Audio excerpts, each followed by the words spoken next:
Boa noite, quarta-feira, 24 de agosto de 2022. Estamos começando a segunda edição do ACP Fatos. Vamos repercutir os assuntos mais importantes da tarde de hoje e início desta noite, como, por exemplo, Polícia Federal investiga esquema de fraudes em licitações na área de saúde no Rio de Janeiro. Governo pede à Anvisa a liberação da vacina contra a varíola dos macacos. Polícia Civil prendeu o homem que matou o torcedor de time rival em Mafra. E a Polícia Civil elucidou extorsão e identificou membros de uma associação criminosa responsáveis por diversos crimes em Santa Catarina e também no Rio Grande do Sul. Polícia Federal faz operação contra organização criminosa que enviava drogas em pisos de mármores e granitos do Espírito Santo à Itália, com passagem por Santa Catarina. Criatividade total. E uma pergunta que tem a ver com o ser humano. Quais dores levam o ser humano a abrir mão de si próprio? Você vai ver uma situação das tantas que existem na nossa cidade nessa edição. A edição segunda do ACP Fatos já está no ar.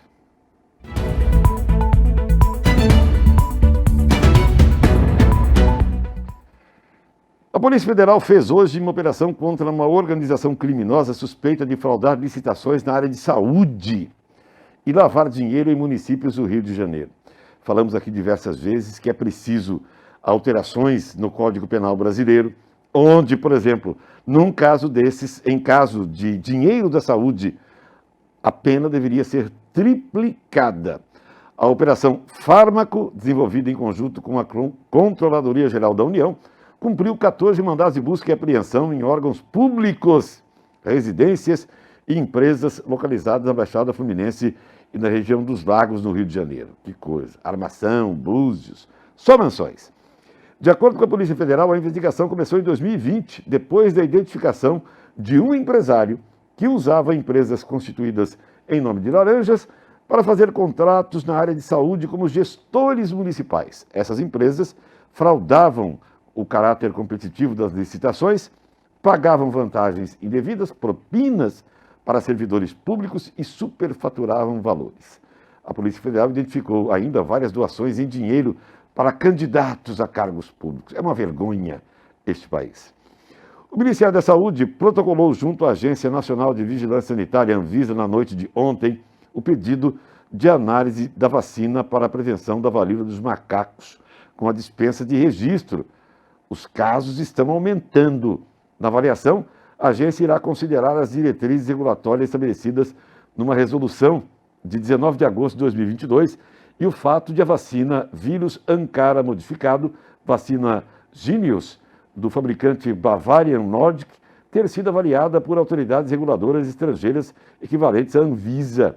A agência acrescentou que, nessa análise, confirmará as características essenciais da vacina, se são as mesmas aprovadas, tais como fabricante, concentração, forma farmacêutica, indicações e contraindicações, posologia, população-alvo, via administração e modo de uso, entre outras informações. Hoje pela manhã, na primeira edição do ACP Fatos, noticiamos, houve uma explosão de casos aqui em Santa Catarina, da última segunda-feira para hoje. E detalhe, vai aumentar ainda mais, porque por decisão da Divisão de Vigilância em Saúde de Santa Catarina, esses boletins só serão divulgados às terças-feiras. Então, terça-feira que vem, teremos um outro boletim e certamente com muito mais casos registrados. Ontem, a Polícia Civil de Santa Catarina, por meio da DIC de Mafra, prendeu um homem suspeito de matar com 14 facadas, veja, um torcedor do Palmeiras. O crime teria ocorrido por desavenças em virtude da derrota do time suspeito, o Flamengo, para o Palmeiras. O homem suspeito estava foragido desde a época dos fatos, ou seja, novembro do ano passado. E agora a Polícia Civil descobriu que ele estava se escondendo na casa de praia, no Pontal do Paraná. Ontem pela manhã, ele foi preso pela Polícia Civil. Após ser interrogado na delegacia, ele foi encaminhado ao presídio regional de Mafra. Agora, matar uma pessoa por conta de futebol, me poupe, né? A cada dia que passa, gosto menos. A Polícia Civil, através da DIC também de Chapecó, no oeste de Santa Catarina, concluiu um inquérito policial que tratou de apurar inicialmente o crime de extorsão. Era só extorsão. Durante a investigação, foram identificados membros de um grupo criminoso e outras vítimas. Inicialmente, o inquérito virou apurar uma extorsão que vitimou um homem morador de Chapecó. Ele manteve conversas com uma suposta jovem nas redes sociais em dezembro de 2020. Após alguns dias, outra pessoa manteve contato com uma vítima, dizendo-se delegado de polícia, acusando o rapaz de ter mantido conversas com uma adolescente, uma menor de idade. Aquela história do golpe que a gente conta aqui, né? Que a vítima seria, então, investigada por pedofilia e etc. e tal. A vítima não cedeu às exigências e bloqueou todos os contatos, não sendo mais importunada. As investigações identificou os reais autores das mensagens. A suposta jovem, na verdade, tratava-se de uma mulher moradora de Chapecó, enquanto que o suposto delegado de polícia era um homem que estava preso no Rio Grande do Sul. A gente já contou tudo isso aqui e como funciona tudo isso aqui. A evolução da investigação demonstrou que esse homem, já condenado por outros delitos, vinha praticando seguidos crimes de extorsão com auxílio da referida mulher, que também é sua sobrinha. Está tudo em família, né? Impressionante. Apurou-se que os presos cometiam do interior da penitenciária diversos golpes criminosos semelhantes, sendo que dividiam as funções, ora fingindo-se delegado de polícia, outra hora era genitor de uma jovem adolescente suposta, outra hora era advogado da família, tudo de forma simulada. Impressionante. Parabéns à polícia que fez a descoberta, tá? Além dos diversos crimes de extorsão e associação criminosa, um dos homens também responderá por outros 2 crimes, também outros 2 indivíduos, ao crime de tentativa de corrupção de menor, tendo em vista que ele convidou uma outra sobrinha sua, o cara quer deixar em família, de apenas 16 anos, para que participasse dos golpes. Impressionante, né? A pena, ou as penas, variam de 4 a 10 anos de cana. O crime de corrupção de menor tentado prevê pena de 4 meses a 2 anos. A investigação contou com o apoio do Departamento Estadual de Investigações Criminais da Polícia Civil do Rio Grande do Sul e do Departamento de Segurança e Execução Penal do Rio Grande do Sul. O delegado Luiz Scheffer Júnior deu mais detalhes. Dá uma olhadinha. A DIC de Chapecó concluiu uma investigação nessa semana e identificou um grupo criminoso voltado à prática de extorsões. Inicialmente, o inquérito foi instaurado para apurar uma extorsão cometida contra um homem, morador de Chapecó, que, em dezembro de 2020, manteve conversas com uma suposta jovem mulher em redes sociais. Alguns dias depois, um suposto delegado de polícia manteve contato com a vítima, dizendo que ela teria mantido conversas íntimas com uma adolescente e que por isso teria praticado pedofilia. Esse suposto delegado exigiu então o pagamento de R$ 5.000 para que a vítima não fosse investigada. A vítima resistiu e não realizou o pagamento exigido. Bloqueou todos os Veja contatos só e não que a foi mais bandidagem importunada. inventa de tudo, A né? Fique esperto você aí, viu? Falando em polícia, a Polícia Federal iniciou na manhã de hoje uma operação de combate a uma organização criminosa de tráfico internacional de drogas que usava os portos do Espírito Santo para transportar grande quantidade de cocaína do Brasil para a Itália. Mas olha o que os caras faziam. Os entorpecentes eram escondidos dentro de placas de mármore e granito. Olha o peso. Até o momento, 2 pessoas foram presas na operação chamada La Spezia. Um italiano, apontado como chefe do grupo criminoso, foi preso em Goiânia, enquanto o parceiro dele foi preso aqui em Santa Catarina. O nome dos detidos não foi revelado. No entanto, segundo a Polícia Federal, o italiano é um criminoso conhecido das autoridades europeias e seria medo da 'Ndrangheta, uma organização mafiosa que controla o tráfico de cocaína com destino à Europa. Nós temos um vídeo que mostra a casa do sujeito. Dá uma olhadinha na casa do italiano. Coisa de mafioso mesmo, né? Olha só. Piscina interna, etc e tal. Vivia uma vida nababesca. Essa investigação começou em 2020, viu? Segundo a Polícia Federal, a investigação teve início com informações recebidas da Itália referente a uma apreensão de 338 quilos de cocaína ocorrido no porto italiano de La Spezia. A droga foi apreendida em dezembro passado. Estava escondida entre pisos de granito produzidos, olha aí, e embarcados no Espírito Santo. Uma brasileira e uma italiana e também 2 albanesas estão no meio do grupo e todo mundo acabou em cana. É impressionante, né? A criatividade dessa gente não tem limite, bicho. E aí, só que a polícia também está atenta, né? De repente, quem imaginaria que no meio de granito tinha cocaína? Vamos conferir a previsão do tempo? Calorzinho hoje à tarde, o que será que teremos em termos de tempo para esta quinta-feira? Direto da Climaterra em São Joaquim, olha a vez do Homem do Tempo. Boa noite, Ronaldo Coutinho.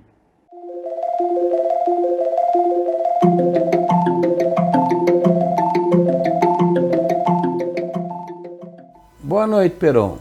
Estamos aí com um tempo bom. Tivemos aí 24, 26 graus aqui no norte do estado, 23, 24 na capital, 28 aqui no sul do estado e chegou a 29 aqui em Itapiranga. A mais baixa foi aqui em Painel, com 1,8 abaixo de zero. Agora, no final da tarde, o tempo estava bom. Tinha nebulosidade, mas estava bom. Em boa parte do estado. Tem uma área de chuva aqui no Rio Grande do Sul, mas vai ficar por lá. A tendência para amanhã é tempo bom. Momentos de nublado, momentos de sol, céu azul. Pode ficar aí na faixa de 12, 14 graus, um pouco mais, um pouco menos. E talvez 26, 28, 29 graus à tarde. Na sexta também, beirando os 30. No sábado, provavelmente chega ou passa dos 30. Também com tempo bom. Domingo tem chuva, possível trovoada. Já pode ter chuva de manhã ou mais tardar final da manhã, tarde. Sábado quente, domingo esfria e esfria bem a partir da tarde, principalmente à noite. E na segunda-feira teremos tempo bom. O sol predomina e faz frio. Pode ter mínimas aí variando de 4 a 7 graus, pequeníssima chance de geada no interior, temperaturas abaixo de zero em várias áreas do estado. Enfim, vai entrar uma massa polar muito forte a partir de domingo e de maneira que segunda, terça e quarta teremos madrugadas bem frias em Santa Catarina, voltando o clima de pleno inverno. E o frio está longe de ir embora. Depois dessa vem outra lá pelo dia 3, 4. Da Climaterra, Ronaldo Coutinho.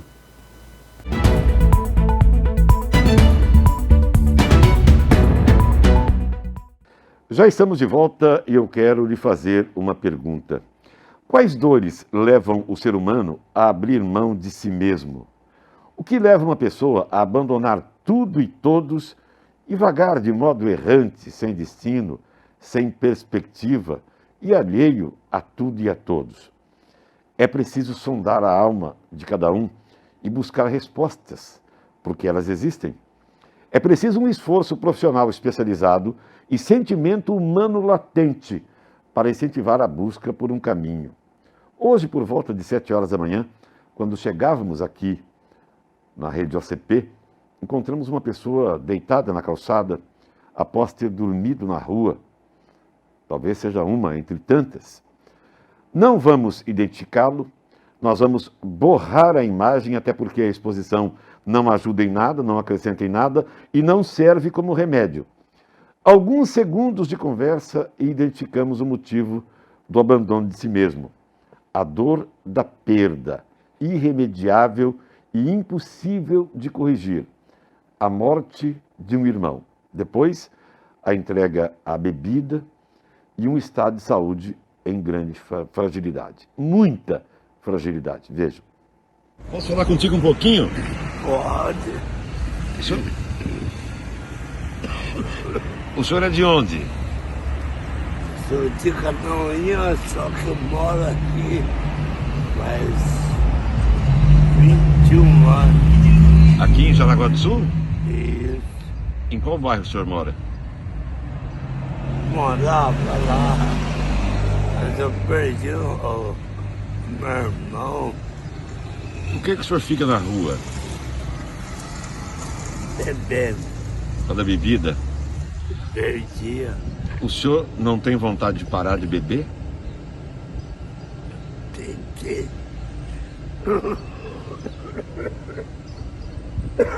Não é perigoso para o senhor ficar na rua? Doenças, pessoas. É só que eu...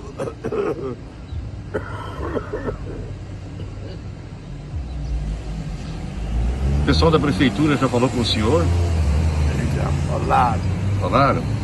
E o que disseram? Já 4 vezes. Não volto. O senhor não quer voltar para casa? O senhor que é de lá? Não, eu sou jornalista. Eu acho muito triste a sua história.